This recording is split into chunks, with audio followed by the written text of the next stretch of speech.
We here. Token. Token is the homie, man. Token is a good dude. For those of y'all who don't got Token in your top, bro. For those of you who don't really be rocking with Token, what's wrong with you, bro? What's wrong with you? I'm gonna just say what's wrong with you. I don't get it. He got one of the best albums that's come out recently, bro. You gotta check it out. You gotta give it his due. This song was deep because it's like a little later on in the album. It's closer to the end of the album, I believe. And it was an impactful song when I listened to it, and I had an idea of what it would look like in my head. So I'm very excited to see what he's done with this and how it's going to look. I wanted to see if it matches with what I think. So I'm definitely excited to get on this. So without further ado, no more yapping. We just about to get to work. We just about to get on this ish. Token, I'm your baby. Part one? What you mean part one? What you mean by that?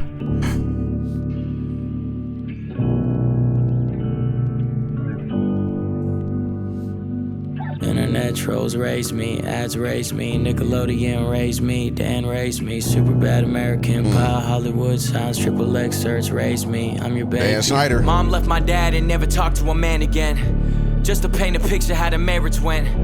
And that's just what I thought what every marriage was. I still would call it love, but I never saw him touch, and I knew it wasn't sex, I only seen them kiss once.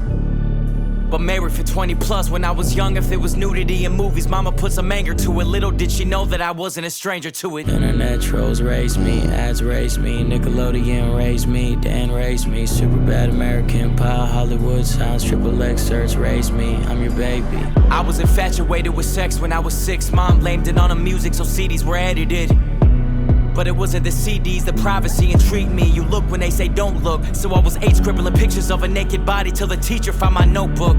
She had to make sure my home's good, so I was put in therapy. Imagine a therapist studying an 8-year-old's rendition of naked breasts.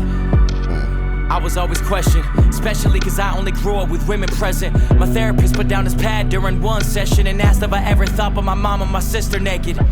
I don't remember what I said, I just remember the feeling of realizing my mom and sister were big breasted. I broke out crying, I couldn't stop and I didn't know why. It's funny which memories stick with you. I was 9. Keep going. When I was 12, I started hanging with older kids. They would tell me things and they would show me things.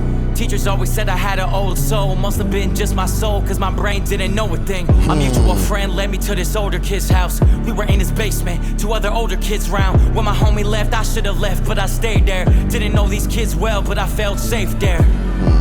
Shouldn't have felt safe there. Dirty conversations about the girls in their grade where people lost virginities, me I ain't even kissed yet.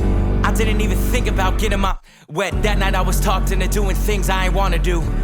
A lot of I don't knows, a lot of come on dude, a lot of no one's even gonna know, a lot of closing eyes, a lot of long showers and no appetites. Internet trolls raised me, ads raised me, Nickelodeon raised me, Dan raised me, super bad American pie, Hollywood signs, triple X search raised me, I'm your baby. I just started dropping music at the time, writing love songs about a girl I'd hope to find. Playing Wayne tapes, knowing I could never say the first body to touch my body looked just like mine. It's funny which memories end up sticking with you, cause I forgot it even happened till I turned 22. Then it all came back and it felt brand new. Wondering if it plays a role in relationships I pursue, or is it just a distant memory that never left a mark? One night my homie had some questions at the bar. He said, why do all of your girls look fresh out of a magazine? I said, it's just my type. He said, I feel you, but I mean, what if the perfect girl for you is normal looking? Would you do something? I said, what? He said, it just feels like you're trying to prove something. And you know that everyone knows you well, so maybe you still trying to prove something to yourself. What are you still trying to prove?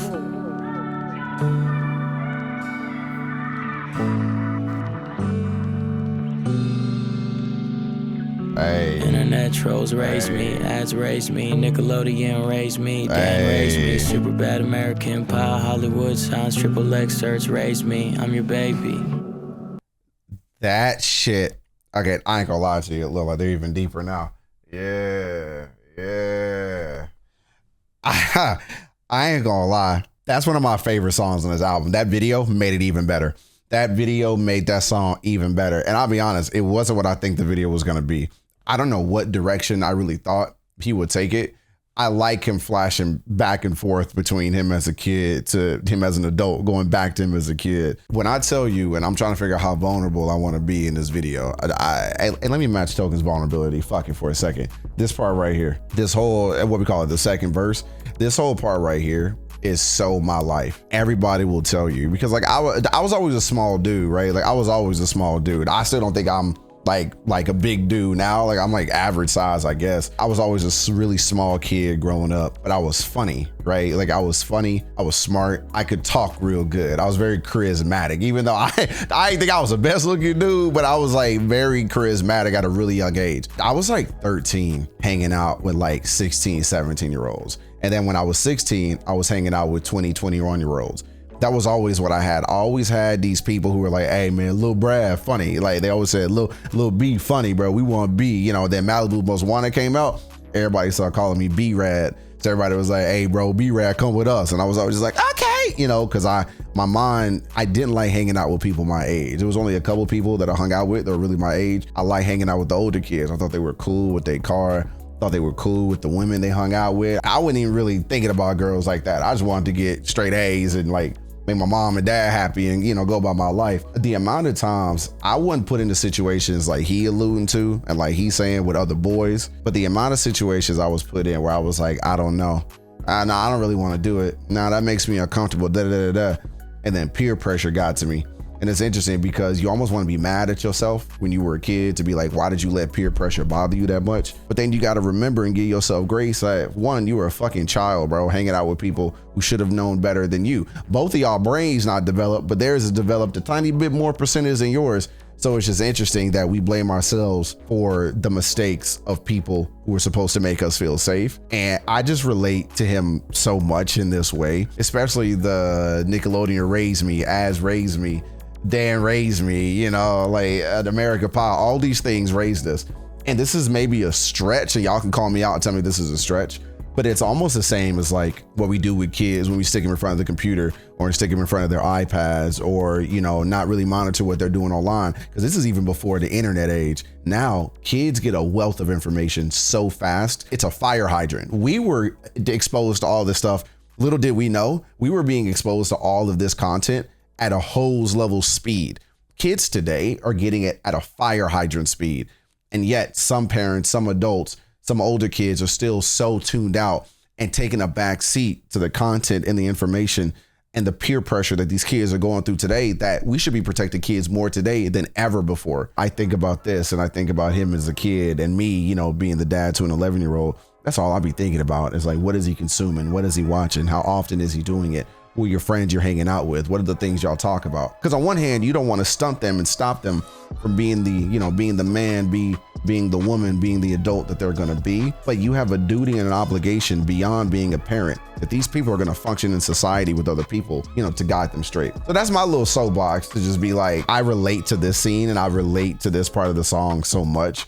Being in houses I shouldn't have been in, hanging out with guys I shouldn't have been hanging out with, having these conversations that I was way too fucking young, all because I thought it made me cool and I thought it was something that made me mature because I was hanging out with people 5-6 years older than me. When in retrospect, you're a fucking weirdo for wanting to hang out with me in the first place. On one hand, some of them were kind of cool. The ones that I think weren't the problem really, they were kind of just there and then would leave. You know, it was the ones who would stay back and say the weird shit. I ain't really, you know, I ain't friends with them no more, but you feel what I'm saying. And this part actually almost got me, like him in the shower, kind of washing himself off. That fucked me up.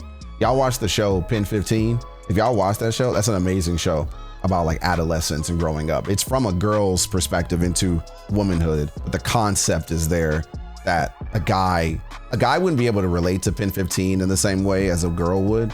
But this video is Pen 15 vibes. I highly recommend that show. Y'all should check it out. It's amazing. And then he brought that into his adulthood where he got a real homie that's like, hey man, it just seems like you overcompensating for something that you don't got to overcompensate for. The people in your life, the real people, the people who got your back, the people who know you and the real you wouldn't want you to feel this way and wouldn't want you to act like that. So like fucking stop, because it's unnecessary and it's kind of giving off a different kind of vibe. That ain't you. That ain't you. That's the, hey, what Will Smith say? That ain't you, Carlton. That's them. You know, I think about that line a lot. It's like, that ain't you. That's them. And I think about that sometimes even when I'm talking with my son. I'm like, bro, that's not you. That's them. Don't be them. Be you. Little did we know the things that we were consuming with like Nickelodeon and Disney and, you know, internet ads and the AOL chat rooms. And, you know, we just didn't know. We thought what we were consuming and what we were doing was harmless because it was new and it was fun and it was exciting. All the while, we didn't even know it was the start of shaping us to who we were going to be as adults. So I love this video, man. I really like the story being told in this video. And as a boy who grew into the man that relates to Token and the boy and his boyhood journey. Fire song, bro. There's a lot of dudes who can relate to this song. It's interesting that we keep getting more, it's consistent and insightful that we keep getting a look into his past and how his mom and dad really shaped his relationship with women and his relationship with relationships, his view on love and romance and sexuality. A lot of it does seem to stem from not only his family, but especially his dynamic with his mom and dad. You know, and I just think that that's really cool, because there's not a lot of artists out here being as vulnerable or as honest as Token in his lyrics and his music. And the fact that somebody will listen to the song and be like, hey man, that dude corny. Yeah, I can tell you had a shitty upbringing, bro. Because the fact that you would take somebody's vulnerability and your thought is to be like, that's corny, rather than that's honest, that's cool, that's relatable. Hey man, I can't understand that, but that sucks you went through that, and I appreciate you putting your heart and your passion through your music. The fact that that's not y'all first thought, bro, like deflect, like get out of my circle, bro. Like just get the fuck out of my circle. Token, that's fire, dude. Like this might be my favorite video of yours. I'm gonna be dead ass. I see you on your Ren shit. you telling stories right now, bro. I'm excited for that part 2. Are y'all excited for that part 2? And do y'all relate to Token in some way, in this way? Let me know in the comments. I want to know. Y'all know I love engaging and talking with y'all, because I like that raw, visceral shit, bro. So let me know. While you down there, hit that subscribe button, hit that like button, hit that share button, hit that hype button. Get people over to my channel so we can keep talking. And I'm gonna see y'all in the next video. Peace. It raised me to the... Hey, bro, fuck Dan Schneider. We're just living on the TikTok. Sad boys not knowing when the hit stop. Sad girls just scribble that their lips pop. These fields make waves like I skip rocks. Everybody with their finger on the tick box. Every second is a minute when your lip lock. Take breaths when you finish, just a pit stop. Watch time move slow like a wristwatch. We're all trapped to the information. The matrix foretold the simulation that we the nation would love to press on the